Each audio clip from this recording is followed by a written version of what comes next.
You ever feel invisible? Not the kind where you're ignored in a group text or passed over in a crowd.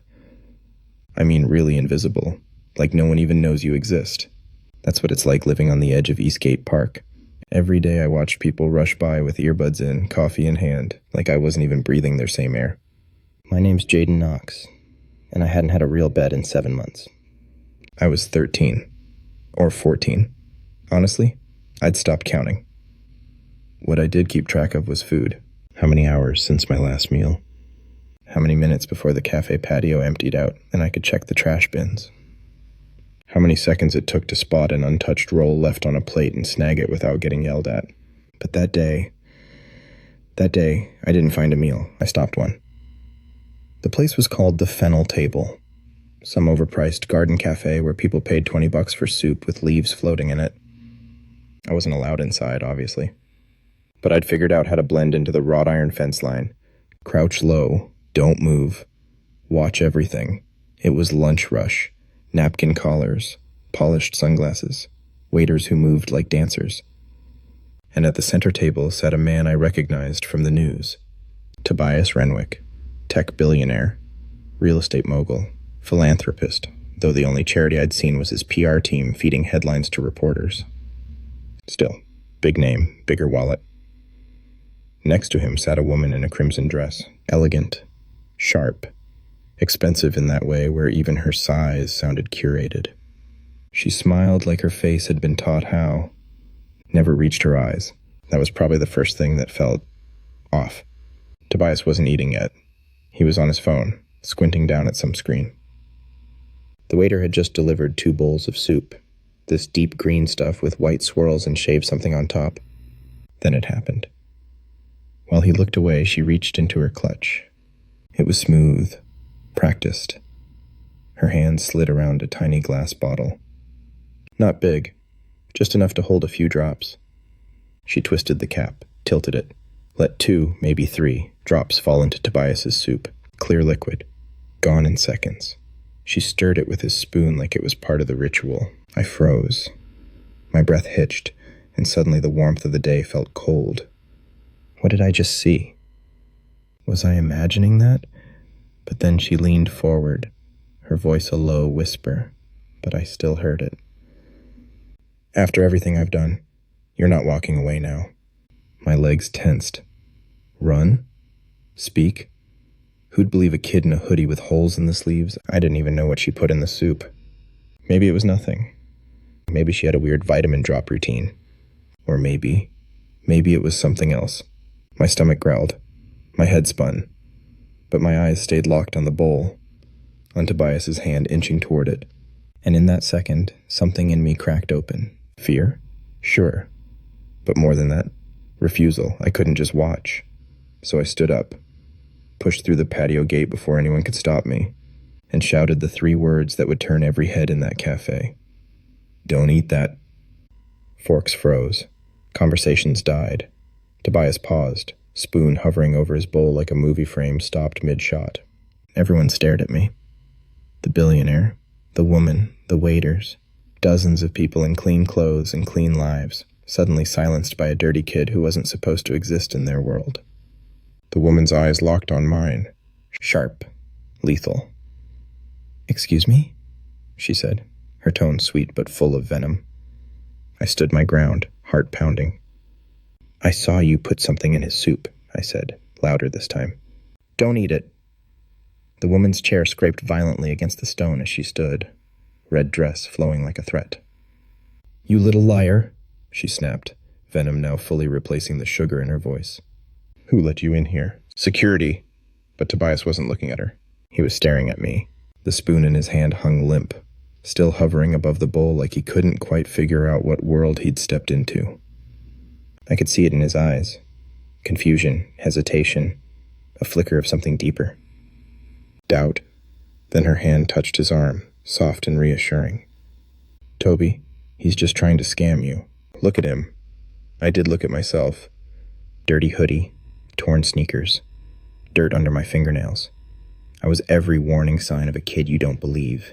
But I didn't flinch.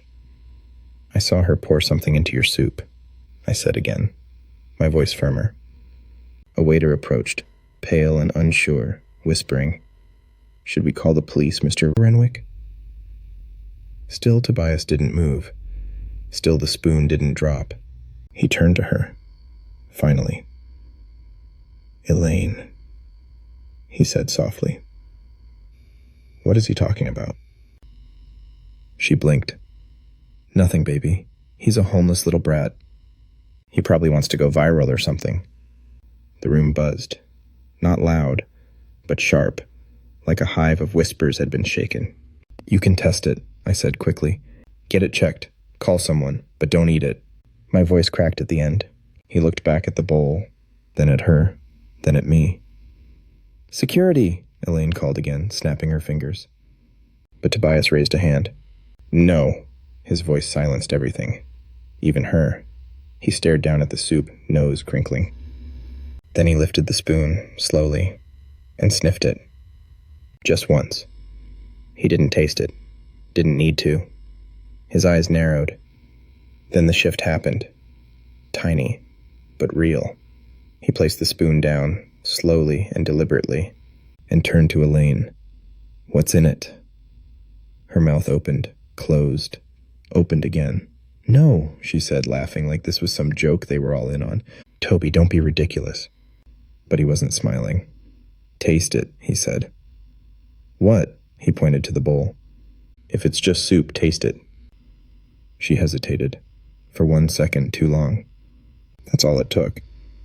He stood. His chair scraped louder than hers had. "You've been weird for weeks," he said, his voice suddenly colder. "Your credit cards. The late-night phone calls. You said it was work." Toby, now you're poisoning lunch?" "No, Her voice faltered. The waiter edged closer again. "Sir?" Tobias didn't take his eyes off her. "Call the police." Elaine gasped. "Are you serious? Over a soup? Because some filthy little—" "I said call them." She froze. The entire cafe froze. No more excuses. No more charm. Just panic in high heels. The waiter disappeared into the restaurant. Elaine tried again. "You're humiliating me in front of strangers." Tobias looked at her with something I hadn't expected. Not hate, not rage, disappointment. That was worse. So much worse. Then he turned to me. "What's your name?" "Jaden." He nodded. "Sit." I hesitated. Then I sat. I didn't know what was happening. I'd stopped a spoon. And started something else. A storm. Police sirens in the distance. Elaine's voice, sharp and unraveling. People whispering, phones pointed. But me? I just stared at the soup and wondered how many other meals I'd watched from behind fences. How many times I'd kept quiet. Not this time. 2 officers arrived within minutes, cutting through the tables like scissors through fabric. Elaine tried to reclaim her poise, pulling her red shawl tighter, brushing non-existent crumbs from her dress, but her voice betrayed her. "I didn't do anything," she insisted, before anyone even asked a question. Tobias simply nodded toward the bowl. "It needs to be tested." One officer, a tall guy with the calm of someone used to chaos, carefully picked it up and sealed it in a to-go container from the kitchen. The other turned to Elaine. "Ma'am, we'll need you to come with us while we take your statement." "Statement?" she gasped. "For what?" "Ma'am," he said again, firmer. She clutched her bag like it might shield her from what came next. As they led her toward the door, she turned once. Eyes not at Tobias, but at me. There was something in her look. Rage, sure, but also fear. I didn't move, didn't blink. I just watched as the woman who had tried to kill a billionaire in broad daylight was escorted away by 2 officers and a soup bowl. Tobias hadn't sat down again. He just stood, watching her go, his shoulders heavy. The noise returned slowly. People whispering, shifting in their seats, waiters checking the kitchen nervously like someone else might get arrested next. Then finally, he looked at me again. "You saved my life." I didn't know what to say, so I just shrugged. "I don't think I saved it. I just didn't want you to die in front of me." He chuckled. Dry. Tired. "You got a place to stay tonight?" I shook my head. I got a tarp behind the electric box down by Westwood. He frowned. You go to school? Not lately. He walked over, extended his hand. Not to shake, to help me up. I stared at it, and for the first time in maybe a year, I trusted one. I took it. He helped me to my feet like I wasn't a burden, like I wasn't an afterthought. We walked away from the cafe together, people parting like waves. No one tried to stop us. At the edge of the sidewalk, his driver pulled up in a sleek black car. I stopped short. No way I'm getting in that, I said. That car's worth more than my whole block. He smiled. It's just a ride. I folded my arms. So is jail if you pick up the wrong one. He nodded, didn't push. Instead, he took out his phone and made a call. Spoke quiet. Yeah, it's me. I need a room booked under Jaden Knox. Something decent. No frills, not far from Midtown. And someone to bring him clothes, new ones, warm. Shoes, too. He hung up and turned back to me. You don't have to come with me. But someone's going to meet you 2 blocks up. Red jacket. Name's Coral. She'll set you up for the night. After that, you choose. I blinked.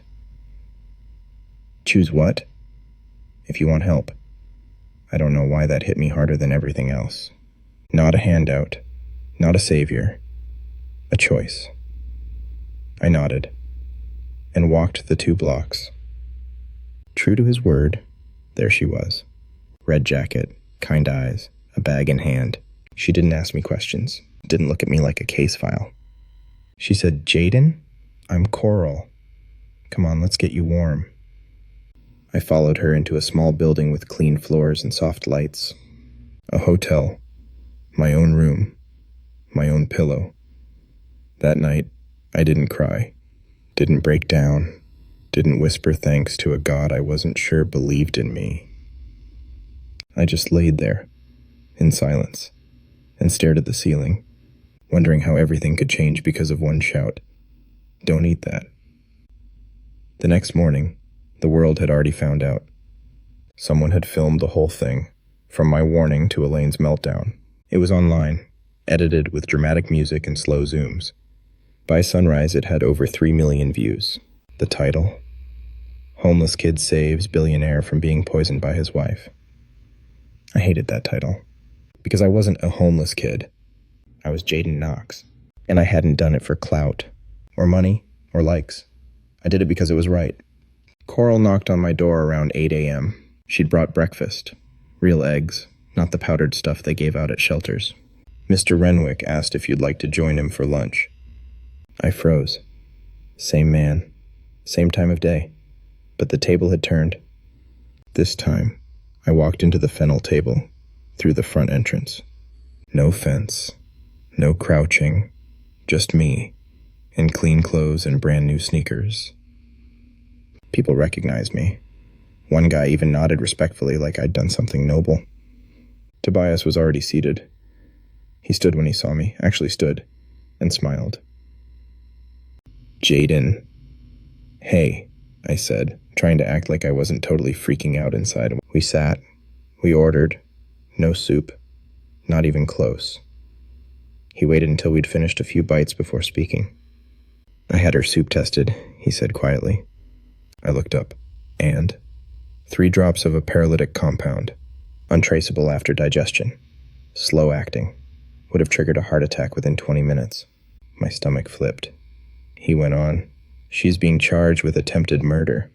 The police said your eyewitness statement and the video were enough to move forward. I didn't speak. Just nodded. Then he leaned back and looked at me with this strange expression. Thoughtful, maybe even proud. You ever think about school again? I scoffed. What, like go back to algebra? No, he said. Like the long road. High school, college, more. I shook my head. Doesn't seem like my lane. Maybe it should be. I looked away. I don't know what I want. He leaned forward. That's fair. But whatever you do want, Jaden, you've got a supporter now. And I don't mean cash, I mean access. Mentorship. Protection. I know what it's like to be underestimated. I looked him dead in the eye. And now, he smiled, now I never will again. The months that followed weren't flashy. No reality show, no scholarship gimmick, but he did exactly what he said. Coral helped me enroll in school again. He funded it quietly, set up a trust that I couldn't touch until I was 21, and once a month we met. Same cafe, different story. I'm 19 now, studying pre-law, interning at a firm that advocates for kids like I used to be. Kids who get pushed aside, ignored, forgotten. And every time I hear someone say, "It's not my problem," I think back to that moment. One bowl of soup. One whisper. One decision to stand up. Sometimes the smallest voice carries the greatest weight. Not because it's loud, but because it chooses to speak when no one else will.